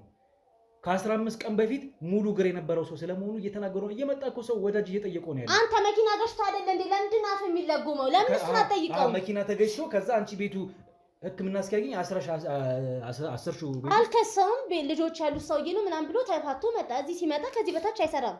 ሕክምና ሄድን መቆረጥ አለበት አለ ሐኪሙ። እንግዲህ እኔ ምን ላድርገው? ሕክምና ያዘዘው ነው የሆነው። ከዛ 10 ሺህ ሄድሽ። ለምንድን ነው ማስራው? እና በቃ ማን አሰረው? በቃ ይሄ ምኝታ ቤቱ የሚጨንቋል፣ ይሄ የሚተኛበት ይቆስላል። እረፍት ማድረግ ፈልጋለሁ። ጸጥ ያለ ቦታ ልክ እንደ ማይግሪን ምናምን ሲይዝ በቃ እንደዛ ፈለቀ። አስገባውና እዛ አስቀመጥኩት። ብዙ መንቀሳቀስ እንዳይችል ይሄ እንዳይወድቅ ይሄ ባላንስ ስለማይችል አሰርኩት። ምንድነው የምታወሪው? ይገባሃል? አንድ ነገር ልንገርህ፣ በቤቴ ወይ በትዳሬ ማዛው እኔና እኔ ነኝ። እሺ እኔ መሀሌት ነኝ። ከዛ ባለቤትሽ 9 ቀን ሙሉ ጥለሽ ጠፋሽ ከወንዶች ጋር ሆነሽ። ከወንዶች ጋር ነበርኩም። ህክምና እየፈለግኩለት ነው። ሴትዮ ጫት ቤት ውስጥ ነው የተገኘሽው፣ ሺሻ ቤት። ከዛ ቤት ነው አግኝተውሽ ሲያሯሩጡሽ ሮጠሽ ወንዶች ሊያስመልጡሽ ሞክረው ግብረ አበሮችም ተይዘዋል፣ አንቺም ተይዘሻል። ይሄ ዘንድሮ ዶክተር የሚገኝበት ቦታ ነው። ከወንዶች ጋር አስራኝ ነው የገባችሁ የወጣችሁ። እግሬን ጉድ ሰርተኝ የሽንት ቤት ማጽጃ አጠጥተኝ እየደጋገመች ብሎ ቃል በቃል ባለቤትሽ ተናገረ። አተላ አንተ እኔ የማጠጣ በእጇ እንደሚጠጣው ሴትዮ ጤነኛ አይደለሽም እንዴ? ይኸውልህ እሱ የሚያደርገውን ነገር ወደ እኔ ባታላክ ደስ ይለኛል። ቡና የሰጠሽው እኮ መርዝ ነው የሰጠሽው። እኔ መርዝ አልሰጠው። በእጁ ጠጣ። የሰማንያ ባሌ ነው። እንዴት ነው መርዝ የምሰጠው? አንተ እንዴት ነው የምታስበው? ምንድነው ፍላጎት? ሀብት ንብረት? የምን ሀብት? ምን አለው? ምን የትኛው ሀብት እንዴ? ምን ሆነሃል? እኔ እኮ እኔና እሱ እኮ የምታውቀው በልጅነታችን ነው። ከትምህርት ቤት ጀምሮ እኮ ምን ታውቀው ታዲያ? ቀደም ሲል ትዳሬ ነው። ቆይ አንድ ነገር ልንገርሽ። ትሰሚኛለሽ ወይዘሮ ማለት እያዳመጥኩ ነው። ማውራት ትችላለህ። ትሰሚኛለሽ አይደል? አዎ። ይህ ሰው ከዚህ ቀደም ካንቺን በፊት ትዳር የነበረው 3 ልጆች የነበሩት ሰው ነው። የ7 የ13 እና የ14 ዓመት ልጅ የነበረው ሰው ነው። ልጆቹን አንቺም እንደ እንጀራ እናት ሆነሽ ስታሳድጊያቸው ኖረሻል። ልጆችን ግን ምናምን ነገር አቅብሳብኛለች። እሷ ባመጣች ቢመዘዝ ልጆች አሁን በህይወት የሉ። ሚስቴ በነበረባት ኬዝ ቀድማ ሞታለች። እሷን ግን የልጅነት ጓደኛዬ ስለነበረች ከትዳሬ በኋላ ሚስቴ ስትሞት እሷን አግብቻት ነው ይሄ ሁሉ መከራ እየተቀበልኩ ያለው። አሁን ትሰሚኛለሽ? ኢቭን በልጁ እንኳን አሁን ላደረግሽው አይደለም ልጆቹን ምን ስታደርጊያቸው ነበር ሁሉ ትናዘዣለሽ። እሺ እኔ ማለት ነኝ የሱ ልጆች ምናምን አብልታ ያለው አንተ እስቲ አይኔን እያየለም ደሞ ያወራው ለምንድን ነው እናንተ ማገናኘት ያልፈለጋችሁት? አሁን ቀጥታ ካንቺ ጋር ነው የምናወራው። በቂ ሆኖ ሳገኝ ልጆቹንም ደግሞ ራሱ አምኖበት ታሞ በቃ ህይወት እኮ እንዳሰብከው ስለተወለደ ብቻ ልጅ ላይ ያድግ አይቻል። ካልፈቀደ ይሞታል። በቃ ልጆቹ አልፈቀደም አላደጉም። እኔ ምን ላድርግለት? እኔ ምን አድርጋለሁ? አንድ ነገር ይፈጠር። እኔ ፈጣሪ ከፈቀደ ይሰጣል፣ ካልፈቀደ ደግሞ ሰጥቶ የሚነሳ ምን ሆኖ ሊሞት ሰጣው ነሳ። አጉል ሱስ ተጠምደው ታቅማችሁ አዎ አጉል እድሜ ላለ ልጅ እኮ አሁን ልጅ እኮ አንተ ተቆጣጣ ያንን ሱስ ማን ያስጀመራችሁ? አንቺ ለምን ያስጀምራለሁ? እኔ እኮ ባልወልዳቸውም እኮ እንደ ልጅ ነው ያሳደግኩት። ለምንድን ነው ክፋት ለኔ የምታመጣው? ምን ሆነ ነው? እኔ የትም ወልዳ ያመጣው ልጆች ቀጥ አድርጌ ስላሳደግኩ ቤቴን ስለያዝኩለት ምናምን ስለተንከባከብኩ ዛሬ እኔ ወንጀለኛ ባላለሁ እንዴ? ለምን ጥለሽ ጠፋሽሽ? ንገሪኝ እስኪ። አልጠፋሁም፣ በቃ ማረፍ እፈልጋለሁ አለ። አንቺንም ደግሞ ጎዳውሽ እዚህ ማንገላታቱ ከኔ ጋር ምናምን ሲል በቃ ነው የወጣሁት እንዴ። የማንም ገርዳሚ ገረድ ያወራው ኖር ይዘመታ እግሩ ነበረው ምናምን። ወይዘሮ ማህሌት ቆርጠሽ እግሩን ከወንዶች ጋር አብረሽ ቆርጠሹ አስረሹ ሻወር ቤት ውሃ ስታፈሽበት ይኸውልሽ፣ ይሄ ሁሉን ያላደረኩም ጉሮሮን እንዲህ እስኪቃጠል ድረስ ሐኪም ቤት ድረስ ሄዶ ትሞት ነበረ። በቶሎ ባደርሽ ከዚህ ባሰ ብትቆይ ኖሮ ትሞት ነበር። ሆድ ዕቃ ተቃጥሎ ነበረ። አሁንም ቢሆን ደህና አይደለም። ለረጅም ጊዜ በእንደዚህ አይነት ሁኔታ ቶኑ እንኳን ሳይቀየር በዚህ አይነት ሁኔታ ሊያወራ የት ወስዳችሁት ነው?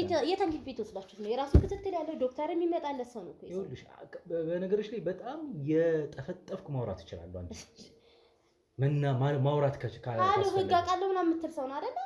ለምን በህጉ መሰረት አናወራም? እየተግባባን በህጉ መሰረት ህጋዊነታችንን አክብረሽ ላደረግሽው ወንጀል አሁንም ቢሆን ይኸውልሽ አንቺን ቀጥታ ጣቢያ ወስዶ ፍርድ እንዲሰጥሽ ማድረግ ይቻላል። ባለን የመረጃ ማሰባሰብ እና በተወሰኑ ማስረጃዎቻችን የቃል ምስክርም ጭምር ፍርድ ቤት የቀረው እንድታወሪ ማናዘዝ ይቻላል።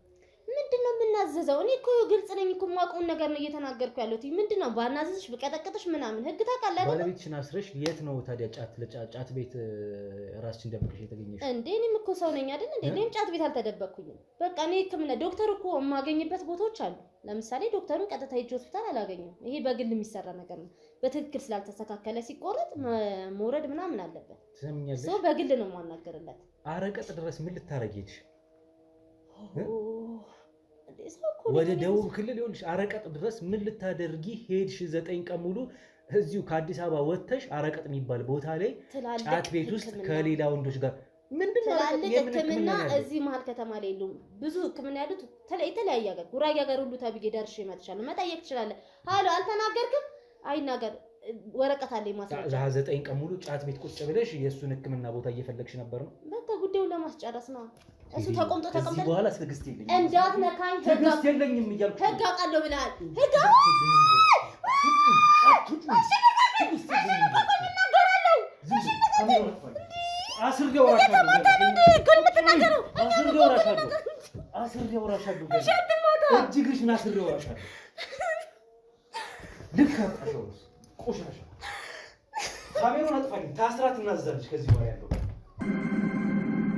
በኮንዶሚኒየም ዋጋ ሪል ስቴቶችን እነሆ እያልናችሁ እንገኛለን። ፍጹም ሪያሊቲ ድሪምስ ነን። ህልሞን ወደ እውነታ የሚቀይሩበት ትክክለኛ ቦታ ከ7.5 ሚሊዮን ብር ጀምሮ ከኋላ እየተገነባ ያለው ለመጠናቀቅ ቢበዛ 2 ወር አለበለዚያም ደግሞ በ1 ወር የሚረከቡትን ቤቶችን ለእናንተ አዘጋጅተን እየጠበቅን እንገኛለን።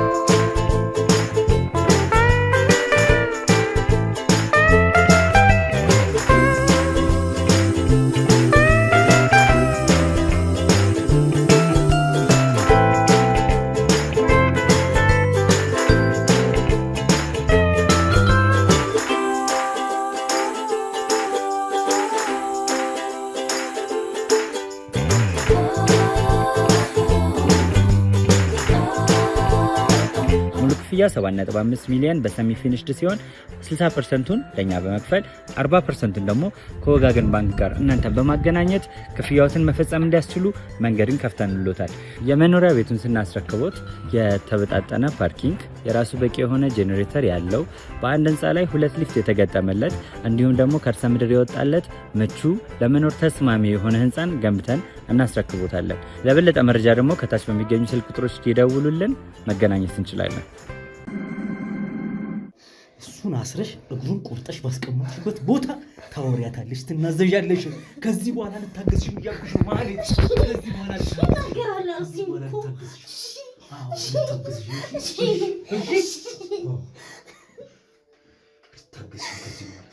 እልህ የሚያስጨርሽ ያ ተገብቶሽ ምን ማውራሽ የቆሸሽ የተገኘሽበትን ቦታ በስርዓት እንኳን እየነገርኩሽ እንዳልተገኘ ሰው ለህክምና ነው ቦታ ሳትጠይ ጉራጌ ሀገር ትኛለሽ። አረቀት የሚባል ማይታወቅ ማይገመት ቦታ ሄደሽ ተደብቀሽ ጫትሽን ስትቅሚ የተገኘሽው፣ ሺሻሽን ስታፈነጂ በወንዶች ስር ተከበሽ እርባና ቢስ ሰውየውን እንደዚህ አድርገሽ እግሩን ቆርጠሽ ይሄን እግሩን ቆርጠሽ አረ ነገር አለው። አዎ እሺ ነገር አለው። እዚህ ጩት እናዘዣታለሽ ያርግሻት እኔና ስንታየው ተዋወቅን በቃ ከትምህርት ቤት ጀምሮ ነው ማለት ነው። እና በቃ በጣም ነበር የምንዋደደው ምናምን እና ይህ ሰውዬ ቀደም ሲል ትዳር የነበረው ሰው ማለት ነው። በትዳሩ ላይ ከአንቺ ጋር ይማክት ነበር፣ በጣም ይንከባከበኝ ነበር ምናምን። ከዛ በኋላ ነው ያገባው። እኔ ደግሞ እሱ አለኝ ምናምን እል ነበር እና ወዶ ነበር። ከዛ በመሀል አገባ። እሺ አገባ፣ ወለደ ምናምን። የራሴን ህይወት እየኖርኩ ነበረ። በመሀል ከባለቤቱ ጋር ምናምን ተጋጨ። ደግሞ በጣም ብር አለው፣ መኪና አለው ምናምን፣ ቤት አለው የራሱ 2-3 ቦታ። እሺ ከዛ በቃ በትዳር ውስጥ እያለ ካንቺ ጋር ገናኝ ነበር ይሶኝ አንዳንዴ እንገናኝ ነበር። ያው እኔ በምን መሸታ አይነት ቤት ሁኔታ? አልጠፋም። መሸታ ቤት ምናምን እሱ የሚያመሽበት ምናምን እሄዳለሁ። ያው እኔ በቃ ራሴን ለማዝናናት ምናምን መጠጥ ቤት ምናምን ስለማመሽ ከዛ እንገናኝ ነበር። ግን በቃ በትዳሩ ደስተኛ እንዳልሆነ ምናምን ስለሚወራኝ እዛ እያለ ምን ችግር አለ በቃ አብረን እንኖራለን ምናምን እላለሁ። ያው ቤት ምናምን በቃ ምንም እንትን ስለማለት በቃ እኔ ከሱ ጋር ብሆን ደህና ነገር አተርፋለሁ ብዬ ነው። ከዛስ ተወጁ ታፈቅሩ የነበረ ሰው ነው አይደል ወይስ ሀብት ንብረቱን ታፈቅሪለት ነበር? አልወደውም። እየጠበቅኩት ከሌላ ጋር ትዳር ስለጀመረን አልወደውም። ቢሆንና አብረን ብንሆን ነበረ ግን አልሆነም። ከዚህ ሌላ ትዳር ውስጥ እያለ ከአንቺ ጋር መጠጥ ቤት ከመገናኘት ባለፈ ግንኙነት ነበራችሁ ወይም ደግሞ ሴክሹዋል የሆነ ግንኙነት አድርጋችኋል ከሱ ጋር? አዎ ያድር ነበር፣ አብረን ነበር የምናድረው። በጣም ብዙ ጊዜ ትደውልለታለች፣ ይዘጋባታል ምናምን። ተዋት በቃ ከኔ ጋር እንሆናለን፣ ሰላምን እሰጥሃለሁ ምናምን እለው ነበረ። ተፋቱ ከነ ልጆቹ። እሷ ወጣች ከቤት፣ እሱ ከልጆቹ ጋር መኖር ጀመረ። ከዛ እኔ በቃ ብሬ ይዘው መኖር ጀመርኩ። ልጆቹን እየተንከባከብኩ ምናምን እኔ አሳድግልሃለሁ ምናምን ስለው በቃ እሱም ደስተኛ ነው። ባለቤቱ ምንድን ነው የሞተችው? ባለቤቱን ያው በቃ እኔ ንብረት እንዳትካፈል ምናምን እፈልጋለሁ። ምክንያቱም እኔ ዋጋ ከፍያለሁ እዚህ ጋር ልጆቹን ላሳድግ ነው የገባሁት። ስለዚህ እሷ ነገ በህግ ብትይዘው ንብረቱን እንድትወስድብኝ አልፈልግም። ስለዚህ እኔ በመደብ ባለቤቱ እንዳትመታኝ። እሱ እዛ በኩል ሁለታችሁም ሌባ አምታቾች ናችሁ ማለት ነው። እና በቃ እሱ ደስተኛ ስላላደረገኝ በጡት ካንሰር ሞተች ይለኛል እሱ። ያው መድኃኒቱ ገዳዋ ግን አንቺ ነሽ። መድኃኒቱ ነው ካንሰሩ አንቺ ነበርሽ። ስር ሰዶ ነው መድኃኒቱ የሰጠኋት። መድኃኒት የልብ ህመም ምናምን የሚያመጣ መድኃኒት አለ፣ እንቅልፍ የሚል የሚጥል ምናምን። እሱ መድኃኒት ነበር ስጪ የተባልኩት ስሰጣት እሱ በጣም ኦቨር እየወሰደች ስለነበር ወደ ካንሰር። ማን ነበር ይሄ መድኃኒት የሚያቀብልሽ የነበረው? አሉ ክፍለ ሀገር መሪጌታ ነው የሚሰጠው፣ ከፍለን ነው የሚሰጠው። ስለዚህ እኔም ለንብረቱ ስል ነው እዚህ ጋር እኔም ዋጋ እየከፈልኩ ነው ልጆቹን ይዤ የተቀመጥኩትኝ። እሱም አመሸም ወጣ ወረደን እኔም ቤቱን ያዝኩትኝ። ስለዚህ እኔም ሰው የለኝም፣ ቢያንስ የሆነ ነገር ባካብት ብዬ ነው። ምንም ነገር አልነበረኝም። ልጆቹስ በምን አይነት መንገድ ሞቱ? ልጆቹ በቃ ደጋግሞ እናታችን ጋር እንታረቀ፣ ይሄ በቃ የሆነ አጓጉል እድሜ ሌለ እናታችን ብትኖር እንዲያንሆን ምናምን ይላሉ። አባ ጊዜ እነዚህ ልጆች ቢያድጉም በቃ ንብረት ይካፈላሉ። በኋላ የሷ ዘመዶች የሆነ ነገር ይላሉ ነበርና እሱንም ደግሞ እናታችን እንዲነች እናታችን እንዲነች ምናምን ይሉታል። ደጋግሞ ጥያቄ ይፈጥሩበት። ከዛ በቃ ከሱ ጋር ተማከረንና በቃ ይሄ አይምሯችን እንዲህ የሆነ ኖርማል እንዳይሆኑ ጥያቄዎች እንዳይኖራቸው በሽተኛ እንዲሆኑ አይነት መድኃኒት እንስጣቸው ተባባለ። ግን መድኃኒቱን ሂዶ ያመጣው ግን እራሱ ነው። ልጆቹን ለምን ለማድረግ? በሽተኛ ለማድረግ ወይስ ለመግደል? በቃ ፉዞ እንዲሆኑ ነበር የፈለገው። እሱ ነው ሂዶ ያመጣው መድኃኒቱ። ክፍለ ሀገር ሂዶ እሱ ነው የተቀበለው። ቀስ እያልኩ ስጫቸው አለኝ። የሚሰጠውን ያህል እየጨመርኩ እየሰጠሁኝ እሱ ነው ሂዶ ያመጣው። እሱ ነው የከፈለ የትኛው መድኃኒት። ልጆቹ ፉዞ ሆኑ። አዎ ሴቷ ወዲያው ነው የሞተችው፣ አልቆየችም። እነዛ ግን ፉዞ እየሆኑ እየደነዘዙ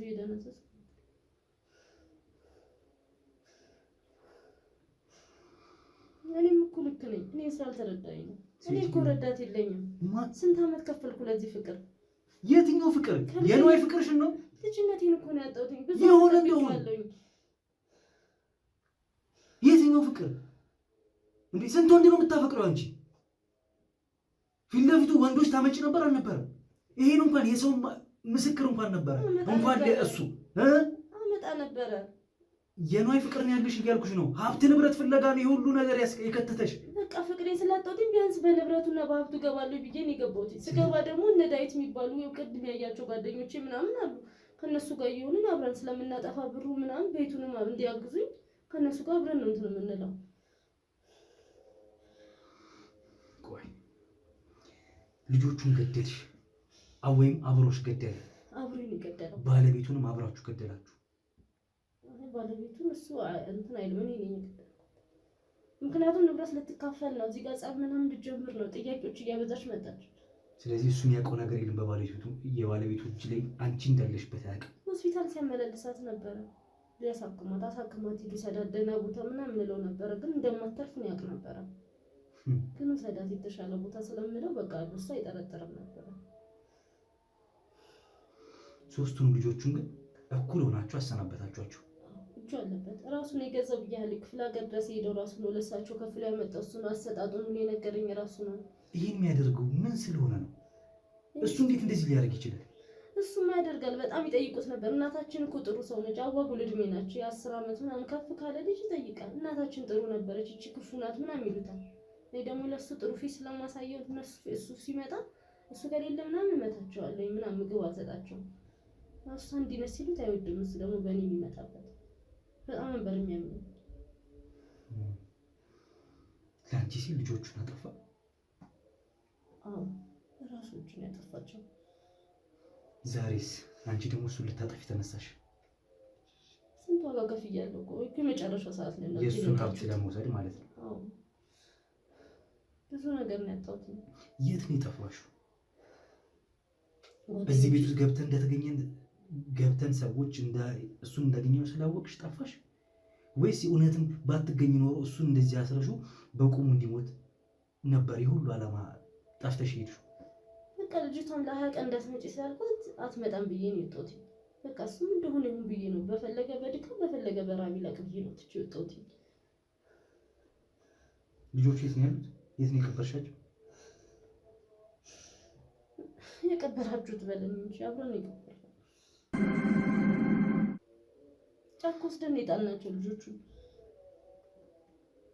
ለሊት ነው የሰርናቸው። እዛም የቆፈሩ ልጆች አሉ ተከፍላቸው ጫካ ውስጥ እንስሳ የሚብላ ምን ብቻ በቃ ከፈልን ምናምን ለሱ ያው በቃ እንትን ይደረግላቸዋል ስም ምናምን ይደረግበታል ምናምን አልኩት። ማውቃቸው ልጆች ናቸው አልኩት። እዛ ጫካ ወሰድን በራሳቸው መኪና።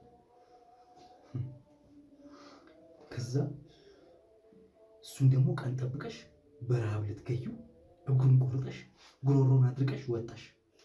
ስትመለሺ ሀብቱን ለመውሰድ 80 ሚስቱ ስለሆንሽ ብቸኛ ወራሽ ልትሆኚ። ታዲያ እንዴ እኔ እኮ ብዙ ነገር ከፍያለሁኝ። ልጅነት ጀምሮ ነው ያገባዋለሁ እያልኩ ያ ሁሉ ነገር ሲንከባከብ ከስር ሰውዬውን የፈለግሽው ልጅ ንብረቱን የፈለግሽው በልጅነቱ ይሄ ሀብት ንብረት ነበረው የሰውዬ። በቃ የእሱ ቅጣቱ ነው። ያ ሁሉ ነገር ካበላሸ በኋላ የራሱን ትዳር የራሱን ህይወት ያዘ። ቢያንስ በቃ በዚህኛው ያገኘዋለሁ ብዬ ነው ወደዚህኛው ህይወት የመጣሁት አይደል እንዴ? አይኖርሽም ጤና ይፈልጋል። የቀረውን ጤና ፖሊስ ጣቢያ ሄደሽ ትናዘዣለሽ። ከዛ በፊት ግን እሱ ፊት ለፊት እኩል ቃላችሁ እንድትሰጡኝ ያደርጋሉ። የተኛበት ድረስ ሄደሽ ሁሉ ነገር ነገር ፖሊስ ጣቢያ ታስረሽ ታወሪያለሽ። እሱም ልጆቹን አብሮሽ ሆኖ መግደሉን አለመግደሉን ከአንቺ ፊት ሆኖ እንዲያምን እፈልጋለሁ። ሆኖ ከሆነ ምክንያቱም እሱም በግልጽ ስለ ልጆቹ ሲናገር አልሰማሁትም። ጥያቄ ፈጥሮብኝ ነበር ተደጋጋሚ። ይሄ ነገር እውነት ከሆነ አንቺ ፊት ይናገር። ምስክርነት ካለሽ ተናገሪ፣ ሳትዋሺ ሳትክጂ። ምስክር ይላል። ከዛ ውጪ ባለቤቱንም በምን አይነት መልኩ እንደገደልሻት አንቺ እንዳመንሽ ሁሉ ሄደሽ ትነግሪዋለሽ። እርስ በርስ አንተ ፖሊስ ጣቢያ ለምን እንደምትሄዱ ሻኒ እና የልሰድሽ ይሄን ቤት ሸጬ ሌላ ቤት ገዝቼ ልስጥሽ፣ እዛ ትኖሪያለሽ ተሸሽገሽ። እርባና ቢስ ፍቷትና ደጋሚ ስራችሁ እዛ ይዛችሁልኝ።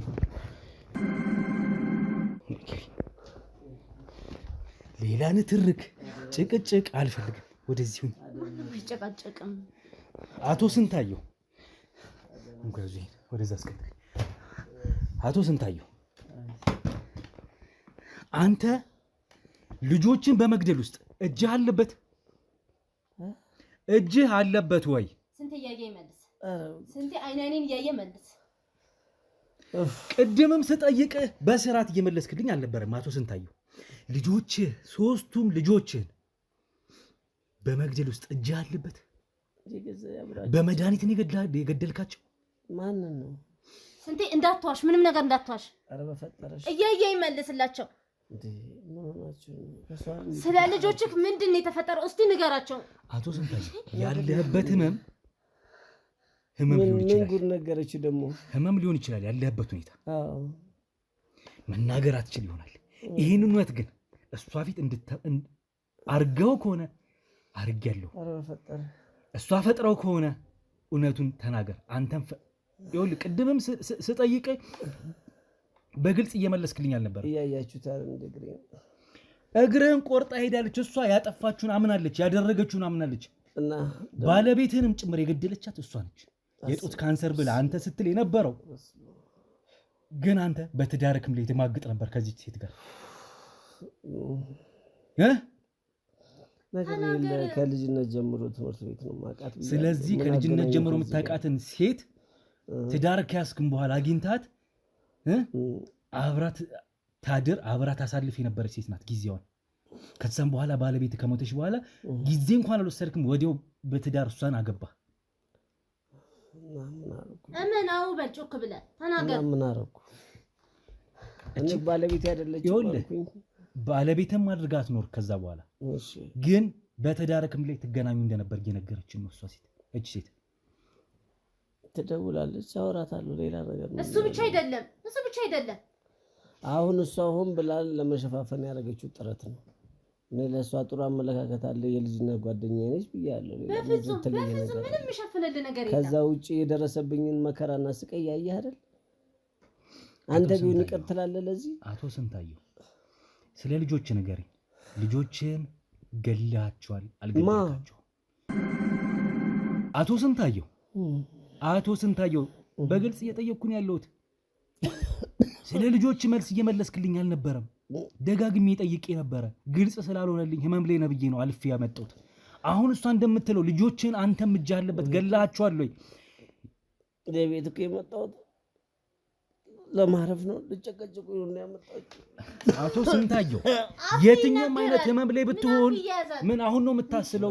ቆይ አቶ ስንታየው ወንጀሉን አንተም ፈጽመሃል እያልኩ ነው። ልጆች ተሰማኛለህ?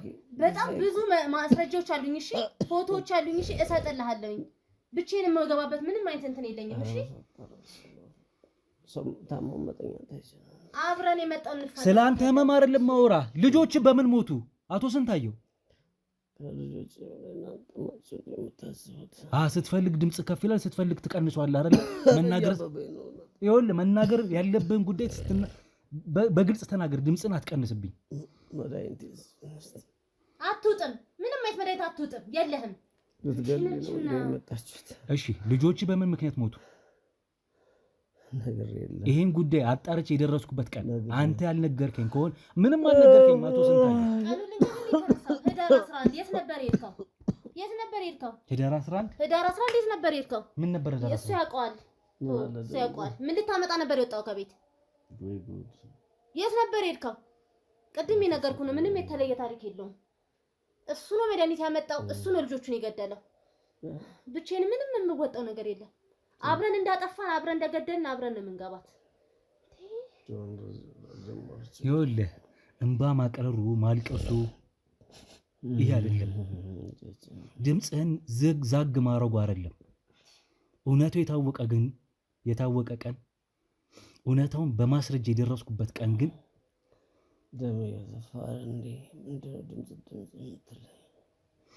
አቶ ስንታየው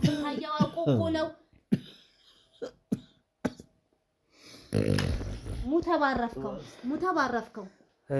ይሄን ጉዳይ አሁንም ቢሆን እቀጥልበታለሁ፣ እከታተላለሁ።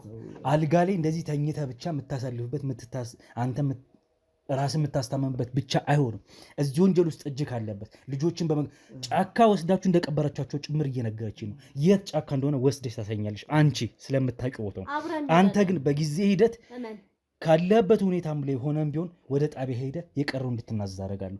ሆኖ ከሆነ ማለት ነው። ነገሮችን አሁንም እያጣራሁ ነው ያለሁት። አንቺ ቀጥታ ከዚህ ሄደን ጣቢያ እንትን ቀብሬያቸዋለሁ። ብቻዬን አልሄድም። ና ተነስ፣ ጎትታን ቢሆን አውጣው እንዴ!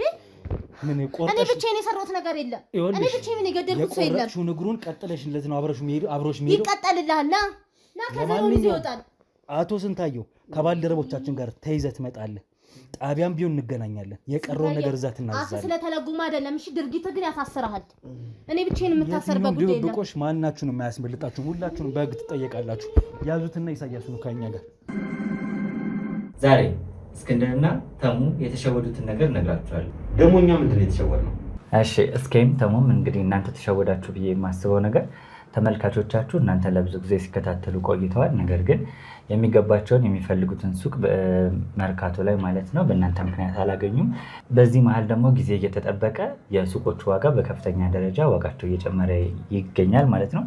በ3 ወር ውስጥ ብቻ እንኳን ከ1.4 ሚሊዮን ብር በላይ የዋጋ ልዩነት አምጥተዋል ማለት ነው። ለምሳሌ ከ3 ወር በፊት 11 ሚሊዮን ብር የሚሸጥ ሱቅ አሁን ላይ ደግሞ 12 ሚሊዮን 600 ሺህ እየተሸጠ ነው ማለት ነው። ስለዚህ እናንተ እያላችሁ ደንበኞቻችሁ ወይም ተመልካቾቻችሁ በሱቆቹን ገዝተው መጠቀም ሲችሉ ያ ሳይሆን ቀርቷል ማለት ነው። አሁን ደግሞ እናንተን የሚያምኑ የሚከታተሉ ሰዎች ጥሩ እድል ይዤላቸው መጥቻለሁ። በሜሪት ፕሮፐርቲስ መርካቶ ላይ ሱቆችን እየገነባን እንደሆነ ይታወቃል። ከ1 እስከ 5ኛ ፎቆች ነው ያሉት። አሁን ደግሞ ልዩ እድል ለበዓል አስመልክተን ይዘን መጥተናል። ይህ ደግሞ ከ11 ካሬ ጀምሮ ሱቆችን መርካቶ ላይ እየሸጥን ነው። 11 ካሬው 5ኛ ፎቅ ላይ ከ2 ሚሊዮን ብር ሙሉ ክፍያ ጀምሮ ይዘን መጥተናል ማለት ነው። እናንተን የሚከታተሉ ሰዎች 10%ን ብቻ በመክፈል መርካቶ ላይ የሱቅ ባለቤት መሆን ይጀምራሉ። አዲሱን ዓመት በንግድ በቢዝነስ መጀመር ይችላሉ ማለት ነው። እንግዲህ እኔም የሚጠበቅብኝን በሙሉ አድርጌ ላግዛቸው እችላለሁ ማለት ነው። በጣም ነው የሚገርመው። እንግዲህ ውድ ቤተሰቦቼ እንደሰማችሁት ነው ወዳጄ እንግዲህ ያለውን የዋጋ ግሽበት ነግሯቸዋል። በተለይ ደግሞ በአንዴ በ3 ወርና በ4 ወር ውስጥ የ1.4 ሚሊዮን ብር ልዩነቱን በሚገባ አይተናል። እናንተም ፈጠን ብላችሁ ሱቆቹንም ቤቶቹንም ለመግዛት ጥረት አድርጉ። ወንድሜ አንተም ደግሞ ተባበራቸው። በተለይ ውክልና የሌላቸው ሰዎች መረጃ መውሰድ የሚፈልጉ ሰዎችን ዲቴል እየጠየቃቸው እናንተም ደግሞ የምትፈልጉትን መረጃ ጠይቁት። እኛ በሱ በኩል ምንም አይነት ነገር ከመጣኛም ስለምንሳተፍበት ችግር የለውም ወዳጆቼ። አንተም ተባበራቸው። ፈጣን ብላችሁ ሱቁን ለመግዛት ጥረት አድርጉ ለማለት እወዳለሁ። ይመቻችሁ። ጸደይ እንግዲህ ትንሽ አንቺ መረጋጋት እንዳልነበረሽ ተመልክተናል። ምክንያቱም ከጀርባው ሆነሽ ስትሰሚ ነበር የተፈጠረውን ነገር። እዚሁ ቤት ነበርሽ 9 ቀን ሙሉ አንቺም ሆስፒታልም እያልሽ ልክ እንደ አባትሽ አድርገሽ ስታስታምሚው ነበር አቶ ስንታየውን። ከዛ ውጪ ዛሬም ቤቱ ከገባ በኋላ በድጋሚ እዚሁ መተሽ ከኛ ጋር ያለውን ነገር ስትሰሚ ነበር። እሷም ተይዛ መታ ባለቤቱ ምን እንዳደረገች ሁሉን ነገር ሰምተሻል። ከጀርባው ነሽ ረጅም ሰዓት ስታለቅሽ ነበር። ስታለቅሽ ነበር። አሁን ግን ተረጋግተሽ ጉዳዩን እንድታስረጅኝ የፈለግኩት ነገር ነበር። ቀደምም ሲል የነገርሽኝ ነገር ስላለ ይሄ ሰውዬ ልጆቹን እያሰበ ይጸጸት እንደነበረ ያለቅስ እንደነበር ተደጋጋሚ ትነግሪኝ ነበር። ምንድን ነበረ ሀሳቡ? ማለት ጸጸት እንደሆነ እንዴት ልትረጅ ይቻልሽ? ሁሉ ጊዜ በቃ የሆነ ስለ ልጆቹ ሲያስብ የሆነ ያጠፋው ጥፋት ያለ ይሄ ቅር የሚያሰኝ ነገር አለ። ቅር እንዳለው ያጠፋው ነገር ምናምን ማን ፊት ነው ይሄን የሚለው?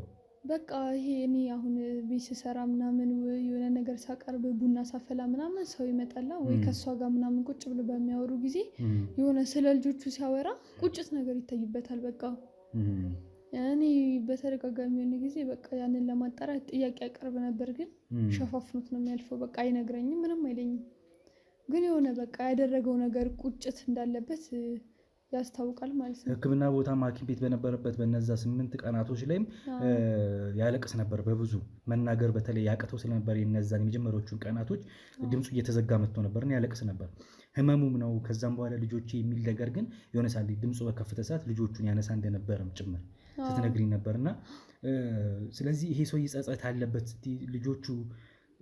ልጆቹን በማጣቱ የሆነ ያጣበት መንገድ ጥሩ እንዳልሆነ የተረዳው ነገር ስላለ ነው። አዎ በቃ ያው እሱ የሆነ ነገር ባያደርግ ኖሮ ልጆቹ ሊቆዩ እንደሚችሉ ነው። በቃ እኔ አሁን ሳስበው የሆነ ነገር ባያደርግ ኖሮ ልጆቹ የመቆየት እድል እንደሚኖራቸው ምናምን ነው። እንደዛ በቃ ከድርጊቱም ካወራሩም እንደተረዳሁት ከሆነ በቃ እዛ ሆስፒታል በቃ በተደጋጋሚ እንትን ስለው ያ ቁጭት ሊለቀው አልቻለም። ህመሙም አለ በዛ በላይ በቃ ሁሉ ነገር እየተደራረበበት እሱ ልረዳች እያለሁ ማለት ነው። ለማንኛውም ከመጀመሪያው አንስቶ አንቺ ነበርሽ ጥቆማው ስትጭን የነበረው እና በብዙ አብረሽ ስለነበርሽ ለዛ እንግዲህ ምስጋናችንም ከፍ ያለ ነው ለአንቺ። ከዛ የተቻሉ ደግሞ ሌላም ነገሮች አንቺ በጣም ታዳጊ ነሽና መደረግ ያለበት ለአንቺ እርዳታዎች፣ እገዛዎች እንድናደርግ የተቻለን እንደማረግ ቃል እገባልሻለሁ። በዚህ አጋጣሚ ጸደይ በጣም ልበ ብርሃንም ሀሳብሽም ቅንነትሽም የሚታይበት ነው እና ከመጀመሪያው አንስቶ እስካሁን ድረስ ስለዚህ ከዚህ በኋላ ያሉትን ነገሮች በብዙ እንወያያለን። ምን መደረግ እንዳለበት ለአንቺ አሁን እዚህ ቤት ልትቆይ የምትችይበት ምንም አይነት ምክንያት አይኖርም። ባለቤቶቹ በሌሉበት አይደለም፣ ሁሉም ወደ ጣቢያ ነው የሚሄዱት። እሱም ቢሆን ጥያቄዎች ይደረጉለታል፣ ጣቢያ ይሄዳል። በሕክምና በህመም ላይም ቢሆን እሷም ብትሆን ወንጀል ሰርታለች አምናለች። ስለዚህ እነዚህ ሰዎች ለፍርድ የሚበቁ ስለሆነ አንቺን እዚህ ቤት ብቻሽን አንተውሽም፣ ወደ ቤተሰቦች መላክ ነው ያለን አማራጭ አሁን ባለው ሁኔታ። ከጊዜ በኋላ ግን ተመልሰሽ መተሽ ትምህርት መጀመር እንደምትፈልጊ በፊት ነገርሽኛልና እሱን ነገሮች የምናመቻችበት ሁኔታ እንፈጥራለን።